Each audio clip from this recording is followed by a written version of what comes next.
also with the BRIT Award nominations out this evening, 5:30 onwards, we think, don't we? Let's discuss the music industry, how well Britain is doing at the moment. Here with us, Matt Phillips from the BPI, the record industry. What do you call yourself? The Record Industries Trade Association. Right, okay, and also Matt Everritt, XFM's music director. Thanks very much indeed, both of you, for joining us. Matt Phillips, in terms of the BRIT Awards, it's all very well, isn't it? But the real money is to be made abroad, often in America. How sellable are British acts at the moment, do you think? Very, very, very much so. We've experienced a very good year in terms of export sales. I mean, it was only But it's pretty narrow, isn't it? Well, it was only a few years ago where we saw when Craig David dropped out of the chart in the US and we didn't have any UK acts in the chart for the first time, which reflected, I think, how tough it's become to market your music in America. But we've seen a renaissance recently.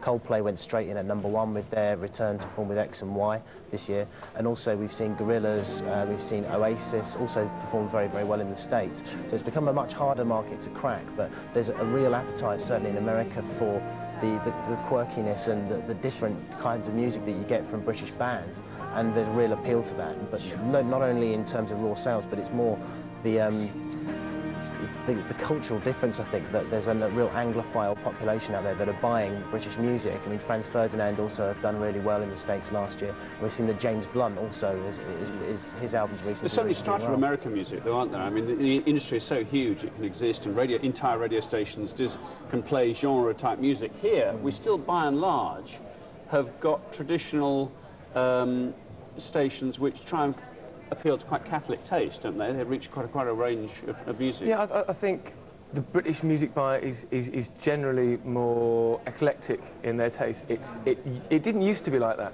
These days you can go out and someone that buys the Pussycat Dolls may also go and buy AC/DC, or might go and buy the Chemical Brothers, and then Hardfire. It's a much broader church, whereas in America you do get specialist rock stations, which I think is one of the reasons why new bands do sometimes find it very hard just to crack into that market, because unless you're perfectly annoying for niched. teenagers, because it used to be you could buy music your mum and dad hated.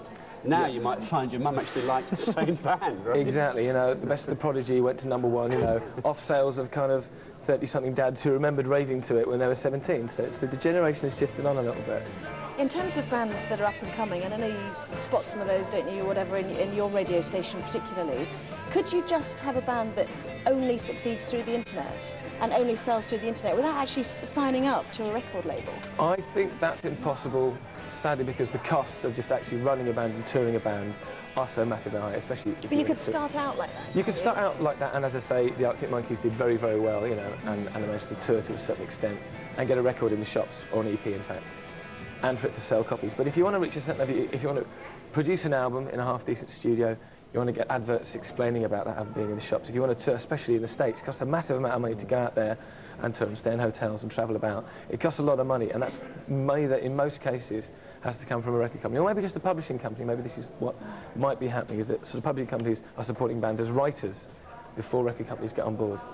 And the technology, I suppose, from my perspective, always trying to keep an eye on these things, it's ever-changing. And now the mobile phone companies are big into this, aren't they? 3 started music downloads last year, I think in the last quarter last year. Vodafone announcing some new DJ service in the last 24 hours.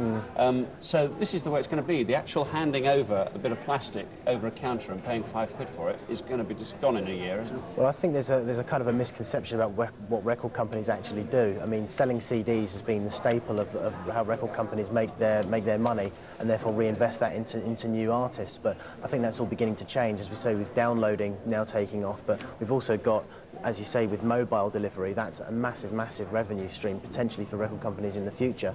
What a record company's job is effectively to do is to let the artist get on with making the music, and they do the rest. They'll do all the international licensing, and they'll ensure that that artist can have a sustained career. Never mind a bit of plastic, I see that vinyl sales are up. I suppose to youngsters they're retro, but to those of us who remember them first time round, it seems like old technology, doesn't it? Is the vinyl industry alive and kicking? I think people will always like having that piece of sort of 12-inch vinyl. It's such a nice, tangible thing to have, to own. The artwork's much better, isn't it? Exactly, and I think it's slightly retro, you know, but then again, people were sort of saying that dance music was dead and dying out, but it's not, you know, there's still a lot of DJs playing a lot of venues out there, and they need that tangible bit of vinyl. Matt Everritt and Matt Phillips, thank you very much indeed. Full coverage, of course, of the BRIT Award nominations this evening from about 5:30, or just after that anyway. Back with all the top stories.